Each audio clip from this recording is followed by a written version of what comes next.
Hello my dear students, आपका एक बार फिर से स्वागत है आपकी अपनी class English with Sachin sir.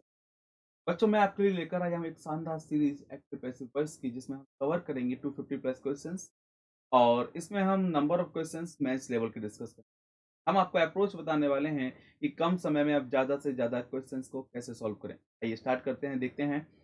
देखिए, सबसे पहले एक बात हमको पता होना चाहिए, जब भी बात एक्टिव और पैसिव की होगी तो उसके लिए कुछ कॉन्सेप्ट का आपको ख्याल रखना है। पहला कॉन्सेप्ट, बहुत अच्छे तरीके हैं जिस तरह से आप नंबर ऑफ क्वेश्चन को सॉल्व कर सकते हैं। पहला तरीका ध्यान रखना कि आपको टेंस को देखना है। आप जब भी क्वेश्चंस को देखें तो आप ये देखिए उसका टेंस चेंज तो नहीं हो रहा। अगर ऑप्शन दे रखा है, जैसे सपोज करो प्रेजेंट इंडेफिनिट टेंस दे रखा है और उसके लिए 4 ऑप्शन है। 4 ऑप्शन में आपको देखना है कि ऐसा कौन-सा ऑप्शन है जो प्रेजेंट इंडेफिनिट के अलावा कोई और ऑप्शन में पैसे बना रहा है। ठीक है?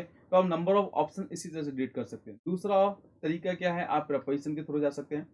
अगर प्रीपोज़िशन एट लगा है और बाकी ऑप्शन में हमें ज़रूरत एट प्रीपोज़िशन की है और बाकी ऑप्शन देखेंगे तो वहाँ कहीं ऑन लगा होगा, फॉर लगा होगा या इन लगा होगा, तो नंबर ऑफ क्वेश्चंस वहाँ से आप एलिमिनेट कर सकते हैं। आप वर्ब की थर्ड फॉर्म का भी यूज़ कर सकते देख सकते हैं। क्योंकि हमें पता है पैसिव में हमेशा वर्ब की कौन-सी फॉर्म, थर्ड फॉर्म का यूज़ किया जाता है। आप इन्फिनिटिव को देख सकते हैं, टू प्लस वर्ब की फर्स्ट फॉर्म अगर दे रखी है एक्टिव में, तो इसका पैसिव क्या बनता है, टू बी प्लस वर्ब की थर्ड फॉर्म। इस तरह के कॉन्सेप्ट से भी आप अपने ऑप्शन को देख सकते हैं और आंसर लगा सकते हैं। ऑब्जेक्ट को भी देख सकते हैं कि जो ऑब्जेक्ट की आपको ज़रूरत है वही ऑब्जेक्ट है या कोई और दे रखा है। इस तरह के कॉन्सेप्ट से आप बहुत जल्दी नंबर ऑफ क्वेश्चन को सॉल्व कर पाएँगे। अभी हम देखते हैं, आपके सामने नंबर ऑफ क्वेश्चंस आने वाले हैं।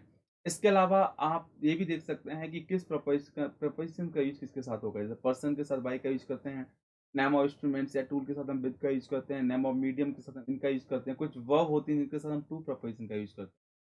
और एक बात और ध्यान रखना है, जब भी अगर आप आपसे कोई पूछता है डिफरेंस क्या है एक्टिव और पैसिव में, तो ध्यान रखिएगा पैसिव हम उन्हीं का बनाते हैं जिसमें वर्क हो। जैसे मैंने एक सेंटेंस लिखा, दे हैव मनी, सेंटेंस लिखा दे हैव मनी, और आपसे अगर पूछे इसका पैसिव क्या बनेगा, तो शायद आप पैसिव इसका बना दोगे, मनी को आप सब्जेक्ट बना के आप इसका पैसिव बना दोगे, जबकि इसका कोई पैसिव नहीं बनेगा। क्योंकि पैसिव तभी होगा जब जब हमारे एक्टिव में कोई वर्क होना चाहिए। यहाँ कोई वर्क नहीं हो रहा है, यहाँ हम क्या शो कर रहे हैं, बेसिकली पोजीशन कर रहे हैं, इसलिए इसका कोई पैसिव। ठीक है? चलिए अब हम क्वेश्चंस पे डिस्कस करते हैं। पहला क्वेश्चंस आपके सामने आ रहा है, आपकी देखिए, अगर जब आपके सामने क्वेश्चंस आए तो सबसे पहले आपको उसका टेंस देखना है कि टेंस की कहानी क्या है। पहला सेंटेंस आपके सामने आया है, देखिए सेंटेंस क्या दे रखा है?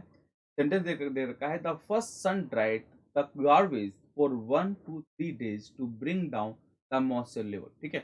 अब ये सेंटेंस आपके सामने, अब उसकी मीनिंग क्या है, सेंटेंस क्या कहना चाह रहा है, मत देखो। पहले ये देखो कि टेंस किसमें बना है। टेंस बना है हमारा पास्ट इंडेफिनिट में, ड्राइड वर्ब की सेकंड फॉर्म। ठीक है? The first sun dried the garbage, तो इसका मतलब हमें पता है कि द गार्बेज को हमें क्या बनाना है, सब्जेक्ट बनाना है। ये ऑब्जेक्ट बना रखा है। तो द गार्बेज सब्जेक्ट किस में है? पहले ऑप्शन में है द गार्बेज वॉज, हाँ दिख गया। क्या सेकंड में है? नहीं है। ड्राइंग आ गया, जबकि यहाँ ड्राइड दे रखा है, हमारा बी ऑप्शन गलत हो गया। सी ऑप्शन देखिएगा, the moisture level of garbage came down when it was sun dried for 1 to 3 days. अब बताओ, हमने यहाँ पर भी ऑब्जेक्ट यूज किया है, यहाँ पर भी ऑब्जेक्ट यूज किया, क्योंकि ऑफ के बाद क्या आता है, ऑब्जेक्टिव के साथ है प्रपोजिशन के बाद। जबकि हमें द गार्बेज को सब्जेक्ट बनाना है, ऑब्जेक्ट नहीं बनाना, इसलिए हमारा सी ऑप्शन भी गलत हो गया।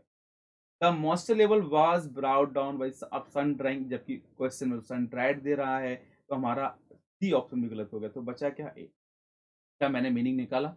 क्या मैंने सेंटेंस का हिंदी किया? नहीं किया। क्या मैं हर एक ऑप्शन की मीनिंग निकालने बैठा? नहीं।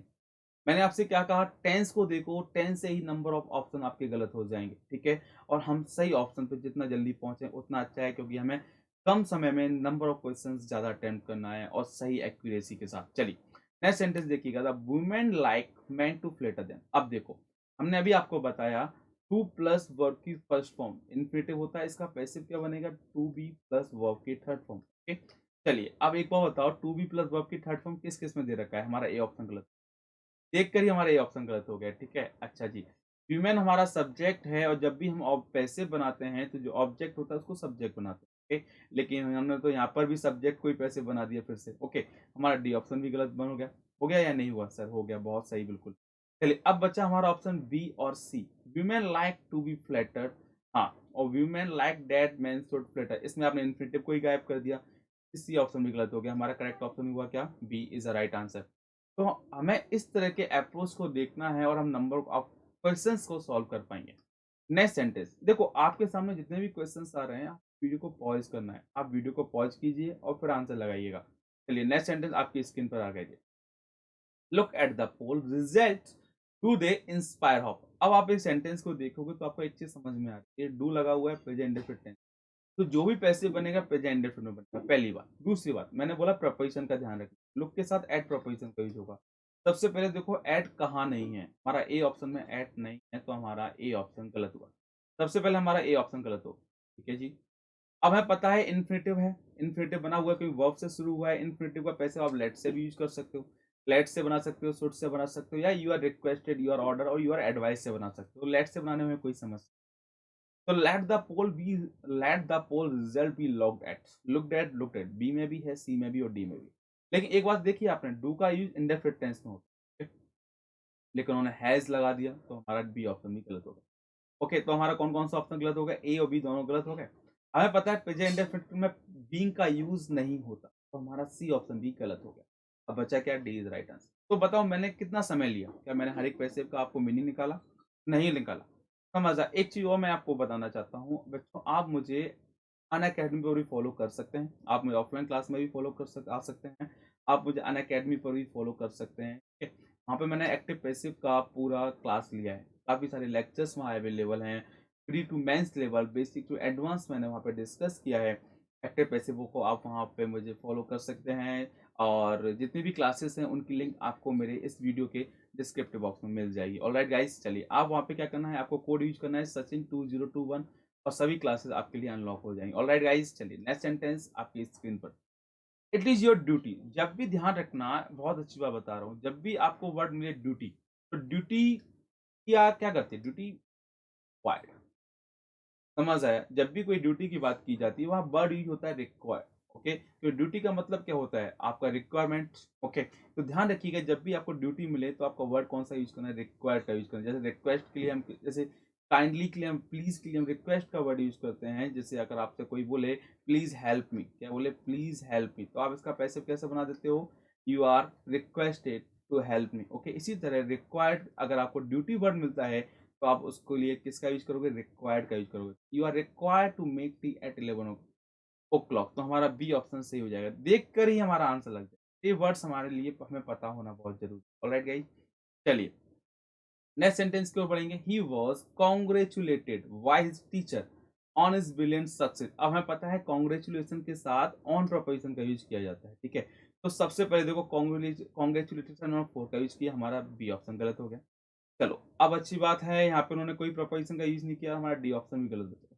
अब हमारे पास ऑप्शन कौन सा बचता है, अब हमारे पास ऑप्शन बचता है केवल ए, और हमारे पास ऑप्शन बचता है केवल और केवल सी। हाँ ठीक है, ए और सी ऑप्शन बचते हैं, ठीक है। हमें पता है वॉज कंग्रेचुलेटेड बाय, ये हमारा पैसिव, हमें एक्टिव में चेंज करना है। एक्टिव में चेंज करना है तो एक ऑप्शन देखो, his teacher congratulated him on his brilliant success in the recent exam. उन्होंने यहाँ पे इन द रिसेंट एग्जाम को गायब कर दिया, तो बेसिकली कंप्लीट इन्फॉर्मेशन हमें किस ऑप्शन में मिल रही है, ए ऑप्शन में मिल रही है, इसलिए हमारे ए ऑप्शन से। तो इस तरह के अप्रोच को हमें फॉलो करना है। नेक्स्ट देखिएगा, who gave you permission to enter, ठीक है। चलो, who gave you permission to enter, हमें पता है हु हमारा यहाँ सब्जेक्ट है। ओके, गेव वर्ब की सेकंड फॉर्म है, यू हमारा ऑब्जेक्ट है, और परमिशन भी हमारा ऑब्जेक्ट है। ओके, चलिए अगर हम इसको कैसे बनाएं, हमें पता है सब्जेक्ट अगर ऑब्जेक्ट होगा तो किस में चेंज हो जाता है, वाई हूँ में। क्यों हो जाता है, इसलिए हो जाता है क्योंकि वाई प्रपोजिशन है, और प्रपोजिशन के बाद कौन सा केस आता है, ऑब्जेक्टिव केस, और हु का ऑब्जेक्टिव केस हुम होता है, ठीक है। लेकिन हमें एक बात ये भी पता है कि वर्ब के बाद जो सब ऑब्जेक्ट दे रखा है ना यू, ये सब्जेक्ट बन जाएगा, और सब्जेक्ट यू प्लूरल होता है तो वर आना चाहिए। तो कौन कौन सा ऑप्शन है, पहले तो डी ऑप्शन गलत हो गया, ठीक है। चलो हमारा सी भी गलत हो गया, क्योंकि क्वेश्चन मार्क लगा है तो आपको हेल्पिंग वर्ब पहले लगाना चाहिए। चलिए, ये भी हमारा बी भी गलत हो गया, क्योंकि यू के साथ वर आएगा, वॉज नहीं आएगा। बचा क्या है, कितना समय लगा, मैं समझता हूँ बहुत ही कम समय में हम क्वेश्चंस को अटेम्प्ट कर पा रहे हैं। अगर आप ऐसे ही कॉन्सेप्ट, ऐसे ही लॉजिक के साथ जाएंगे तो आप नंबर ऑफ क्वेश्चंस को बहुत ही कम समय में सॉल्व कर पाएंगे, ठीक है। चलिए, the principal has granted him a scholarship. अब जल्दी से बताओ, has granted present perfect tense से हमें बनाना है पैसिव प्रेजेंट परफेक्ट में, क्योंकि ये डायरेक्ट इनडायरेक्ट नहीं है जिसमें हम टेंस को चेंज करें, ठीक है। चलिए देखिएगा ऐसा कौन सा ऑप्शन है जो हट के जा रहा है। देखिएगा, ही हैज ग्रांटेड, इसको हटाओ क्योंकि हमें पता है हैज बीन प्लस वर्ब के थर्ड फॉर्म आना चाहिए, यहाँ नहीं दे रखा। डी ऑप्शन भी गलत हो गया, वॉज दे रखा है। अब बचे ए और बी, ठीक है। स्कॉलरशिप हैज, अब देखो ये सही हो सकता था अगर यहाँ हैज बीन आ जाता, जबकि बीन यहाँ पर भी नहीं है, ए ऑप्शन गलत है। बचा क्या? देखा? कितना समय लगा? मुझे लगता है कि अब आपको मेरे अप्रोच समझ में आ रहे होंगे कि कितने जल्दी नंबर ऑफ क्वेश्चन हम सॉल्व कर सकते हैं बिना किसी समय खराब किए हुए, विदाउट टाइम वेस्ट। ओके, चलिए वेरी गुड, बिल्कुल सही सोच रहे हैं आप सर, इतने अच्छे अप्रोच, बहुत अच्छे। Before festival the shop are thrown with man, women and children making various person. अब देखो, आर प्लस वर्ब की थर्ड फॉर्म प्रेजेंट इंडेफिनिट का क्या बन गया? ये पैसिव बन, क्या बन गया? प्रेजेंट इंडेफिनिट का पैसिव बन गया। हमें प्रेजेंट इंडेफिनिट का पैसिव को एक्टिव में चेंज करना है। ओके, देखिए कौन कौन सा, during festival people from the shop. Okay, देखते हैं, man women children from the shop before. Okay, man women children make purchases during festival, C option तो इनकम्प्लीट है। द शॉप्स आर, ये पैसिव एडजेक्टिव बना दिया। अब बचा हमारा क्या? दो ऑप्शन, ठीक है। Men, women and children throng the shop before the, okay, B is the right answer। A हमारा इनकम्प्लीट है, तो हमारा क्वेश्चन नंबर 8 का क्या आंसर होगा? B is the right answer. समझ आया? जैसे इनकम्प्लीट और कंप्लीट। चलो next, people speak English all over the world. अगर इस सेंटेंस को आप देखने बैठोगे तो आप जल्दी से बताओ कमेंट करके कि इसका क्या आंसर सही होना चाहिए। जल्दी से कमेंट करके बताओ। हाँ, क्या बनेगा? इंग्लिश, इंग्लिश प्रेजेंटिव टेंस है। ओके, तो English is spoken all over the world. Okay, आप पीपल को हटा सकते हो, आप क्वेश्चन नंबर 9 में आप पीपल को हटा सकते हो, कोई दिक्कत नहीं। तो English is spoken all over the world is the right answer. People plus आप इन सबको छोड़ सकते हो, ठीक है। चलिए, दे को भी आप ड्रॉप कर सकते हो, संबंध संबड़ी को भी आप ड्रॉप कर सकते हो, ऑब्जेक्ट, ठीक है। Question number 10. The smuggler did not realize that their conversation was being recorded. Okay. चलो, did not realize, इसमें हमारा एक तो एक्टिव है पास्ट इंडेफिनिट का, और एक है हमारा पैसिव पास्ट कंटिन्यूअस का। इसका पैसिव जल्दी से बनाओ, एक को पैसिव एक को एक्टिव, जल्दी से बनाओ। कैसे करोगे? क्वेश्चन नंबर 10 को कैसे करोगे? अगर हम ऑप्शन देखते हैं, सबसे पहले 4 number, the smuggler recorded there. एक बार बताओ, सेंटेंस कह रहा है कि smuggler did not realise, smuggler को पता भी नहीं चला कि उसकी कन्वर्सेशन को रिकॉर्ड कर लिया गया है, ठीक है। जबकि ये ऑप्शन 4 ऑप्शन कह रहा है, ये वाला ऑप्शन, कि स्मगलर ने खुद की कन्वर्सेशन को रिकॉर्ड किया। चलो, ये हमारा 4 गलत हो, 4 option is wrong. Okay, conversation was recorded when the smuggler did not realise, जबकि सेंटेंस तो क्या कह रहा है? इस conversation was recorded when the smuggler did not realise, जबकि सेंटेंस कह रहा है the smuggler did not realise that their conversation. समझ आया? इसलिए हमारा थर्ड ऑप्शन भी गलत हो गया। ओके, चलो, हमें पता है कि their conversation was being recorded, की जा रही थी, तो किसी के द्वारा तो की जा रही होगी, वो समवन समबडी कोई भी हो सकता है, तो हमने समवन को मान लिया सब्जेक्ट। तो someone did not realise that the smuggler were recording their conversation. ये मामला कुछ गड़बड़ा रहा है, ठीक है। चलो, ए ऑप्शन देखिएगा, the smuggler did not realise that, yes, ये बन गया पैसिव। ये हमारा पास्ट कंटिन्यूअस का पैसिव है, और पास्ट कंटिन्यूअस का पैसिव किसमें बनेगा? जल्दी से बताओ, पास्ट कंटिन्यूअस में ही बनेगा। तो क्या बनेगा? Someone was recording their conversation. बिल्कुल सही सेंस मिल रहा है, हमारा फर्स्ट ऑप्शन बिल्कुल क्या हो गया? सही हो गया, ठीक। ये गलत क्यों हुआ? जल्दी से कमेंट करके बताएंगे आप लोग, क्वेश्चन नंबर 2 गलत क्यों हुआ? I am waiting your answers. Okay, smuggler were recording their conversation इसलिए गलत हो गया क्योंकि स्मगलर खुद की रिकॉर्डिंग को, खुद की कन्वर्सेशन को रिकॉर्ड नहीं कर रहे, ठीक है ना। तो आपको देखना है कि एक्टिव या पैसिव में जो सेंटेंस में जो सेंस दे रखा है क्वेश्चंस का, आंसर के बाद भी उसका सेंस चेंज नहीं होना चाहिए। ओके, चलिए, इसलिए हमारा करेक्ट आंसर होगा A. Next sentence, the principal kept the staff member waiting. हमें पता है केप्ट वर्ब की कौन सी फॉर्म है? सेकंड फॉर्म है, और सेकंड फॉर्म में तो वाज का यूज किया जाएगा, ठीक है।